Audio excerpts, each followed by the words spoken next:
Welcome to a short presentation that will give you some background information about this upcoming mayoral by-election in Richmond Hill. I'm Marj Andre, someone who really wants the residents to know what is happening in our community. Why are we having this by-election? Our long-standing mayor, Dave Barrow, resigned on September the 15th. He had been off for medical leave since February. This resignation triggered the need to either appoint someone or have a by-election for a new mayor of Richmond Hill. The current council voted to have a by-election. The process and rules for a by-election are determined by the Ontario Municipal Act.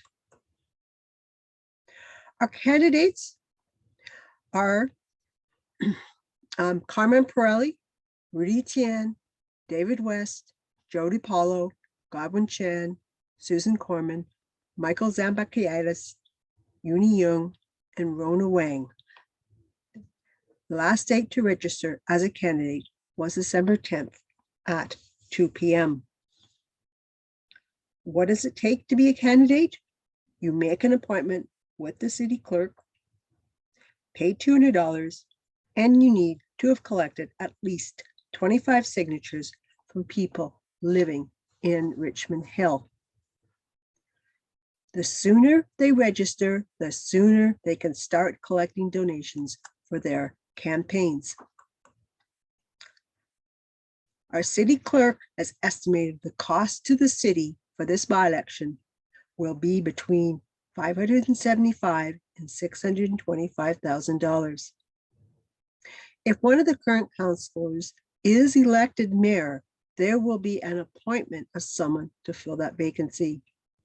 This is because the Ontario Municipal Act states there is not sufficient time to have another by-election for the vacancy.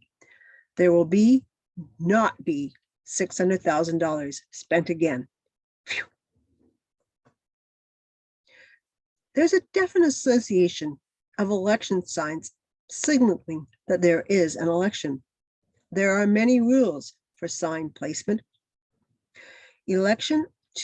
According to the Municipal Act, election signs cannot be put up until 28 days before the election, 12 a.m. on December 27th. There are many rules for the placement of these signs. Here's a diagram as to where and where not election signs can be placed. For example, a sign must be 17 feet away from fire hydrants, bus shelters, and bus stops. Election signs cannot be put in the middle of a roundabout or on medians. It is important to note that some different rules apply for regional roads. Bathurst, Bayview, Yonge, and Leslie are the north-south regional roads, and there are 10 east-west regional roads. There is the bylaw that there can only be 2 election signs for each candidate between intersections on regional roads. Keep an eye out for this. If you wanted to complain to the bylaw officer, you would contact the Region of York for regional roads and the Richmond Hill bylaw officers for non-regional roads. It seems that it is unanimous that a complaint about a sign is not likely to do much. There are not many bylaw officers, and it's a long process. Have you ever wondered how many election signs are erected? It is estimated that for each mayoral candidate, there could be 200 to 250 large signs and 1,000 to 1,500 small signs. Not all candidates can afford to purchase this many signs, though. In reviewing the election expenditures of some of the 2018 candidates, it was found that $18,000 to $13,000 was spent on signs. There is a $250 permit fee to the city, and a lot of volunteer labor is required. Putting up signs is a costly endeavor. Sign on private property can only be a maximum of 6 feet high. Is that on top of a snowbank? Putting up these signs in frozen ground will be a challenge. A lot of heavy mallets have been purchased. Candidates do have other types of campaigning options. Door knocking or canvassing is regarded as very effective. This is a good way of reaching people that may otherwise be oblivious to there being an election. With it being dark so early this time of year, door knocking is mostly just on weekends, and 2 of the weekends during the campaign period are the holidays, December 25th and 26th, and January 1st and January 2nd. And the Omicron virus has had some candidates retreat from campaigning. A candidate's web presence is important.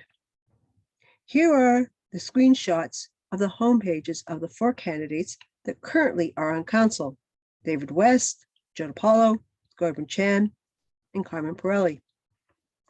If you Google their names, you may not readily find their campaign website, but instead their councilor website. Here are the web presence of the 5 candidates that have not had council experience: Uni Young, Media Tian, Rona Wang, Michael Zambakadis, and Susan Corman. Robocalls. The animal looking over the collar is a sly fox. Robocalling is considered a legitimate campaign activity. Political entities can communicate with voters using automated phone calls or by hiring call centers during a campaign period.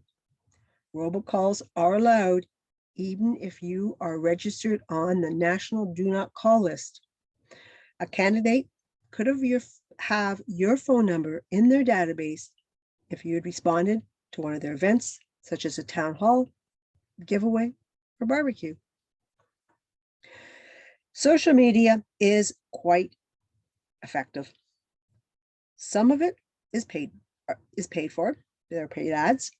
You can pay a certain amount to reach anyone who has a Facebook account who has identified they live in Richmond Hill. There is a lot of social campaigning that is not paid, but appears because you are friends or followers of the candidates or their friends. With the restrictions of COVID and it being winter, social media is a significant way to reach voters. Big glossy print ads have appeared in my mailbox. These flyers have been delivered by Canada Post. Yes, it's costly. Many candidates' flyers are hand-delivered by the candidates' canvassers. Will there be creative ways to get our attention? Vans driving around town with promotional ads? Maybe we'll look up and see hot air balloons. There will be all candidates' meetings. This is a good way of learning about the candidates. How well do they speak? What's their general demeanor? Do they make sense? December 19th, the Active Community Engagement Organization had an all candidates meeting. On January 11th, the Council Accountability Group. January 17th, the Richmond Hill Board of Trade are planning all candidates meetings. They will be virtual, of course. Recordings will be available. How much are candidates allowed to spend on their campaign? There is a formula. You multiply the number of eligible voters times 85 cents, and you add a base amount of $7,500. The number of eligible voters is 120,336. So $109,785.60 is the maximum amount a candidate can spend on their campaign. Individual donations can be a maximum of $1,200. Only individuals, not corporations, can donate to a municipal candidate. A candidate and their spouse can donate up to $25,000 each, and they can get some of this amount back if they raise more than they spend. Also, there's a maximum amount that can be legitimately spent after voting day of 10%. This includes accounting fees and a party. All money spent and raised must be accounted for. Who may vote? At least 18 years of age, a Canadian citizen, a resident of Richmond Hill, an owner or tenant of land in the city of Richmond Hill, or the spouse of an owner or tenant of land in Richmond Hill, not otherwise prohibited by law from voting, and registered. If not, if in doubt, if you're registered, please check. There are instructions to get yourself on the list if you are entitled. Voter information packages containing detailed instructions on how to cast your ballot in person or online will be sent early in January. Each package will contain a unique voter ID number and PIN number, as well as instructions on how to cast your ballot using the online voting system. Voters will need to provide some additional information and complete a CAPTCHA for verification. Online voting is easy and it is not new. It has been available in other municipalities for many previous elections with no issues. There is a voter assistance helpline. Research and common sense concludes that online voting makes sense. It is faster.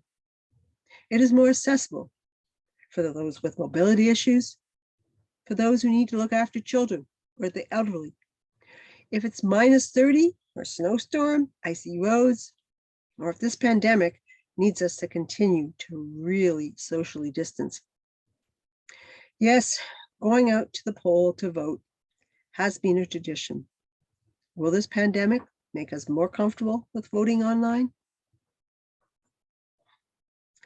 New this election is choose your location for in-person voting. There are 12 locations, 2 in each ward. These will be listed in your VIP package. They are also listed online. If you choose to vote in person, you can choose any one of the 12 vote centers.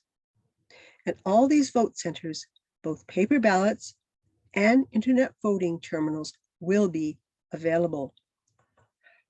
When can we vote? Internet or online voting will be available starting at 10 a.m. Tuesday, January 18th until Monday, January 24th at 8 p.m. Yes, you can vote in your pajamas at 2 a.m. In-person advanced voting will be available on Saturday, January 22nd and Sunday, January 23rd, 10 a.m. to 6 p.m. And you can vote on voting day, Monday, January 24th, 10 to 8. Voter turnout in Richmond Hill has historically been low. Why? Its size, diversity, percentage of people working outside of Richmond Hill, not having strong local news coverage, a general regard that municipal politics is insignificant.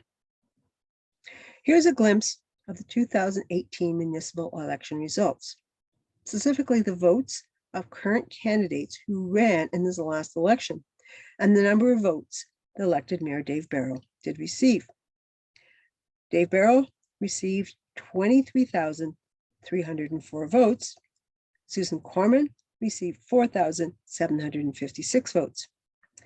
The regional councillors, Joe DiPaolo, 11,758, and Carmine received just 340 fewer votes. For the position of ward councillor, note that there are 6 wards. Approximately only 1 in 6 would have been able to vote for them. Both David West and Godwin Chen received about 4,000 votes. But 73% of residents did not vote. Voter turnout for any by-election is always a fraction of what it is for the regular election. So what will happen with this by-election? Has there been enough media attention? Have the candidates really worked hard to reach the residents despite the short campaign period, the holidays, COVID restrictions, the rise of the Omicron variant? Here are 3 good sources of information for the candidates. The city's website has each candidate's contact information. OnRichmondHill.com is following the candidates closely. The most thorough source of information is the Council Accountability Group website. I would strongly suggest that you sign up for their updates. So, what will the election results be? I dream of such headlines. From the Richmond Hill Liberal, the residents have embraced online voting, record voter turnout. Toronto Star, amazing voter turnout for Mayoral by-election. Globe and Mail, sleepy bedroom community wakes up and comes out to vote in the Mayoral by-election. I hope you will get to know your candidates and then go and vote. What you also need to do is contact as many people as you can that you know who live in Richmond Hill, and whatever means makes sense. Pick up the phone, email, talk on the sidewalk while shoveling snow, and really encourage people to vote and encourage them to talk to others about voting. Yes, please send this recording to others. Thanks for listening and stay safe.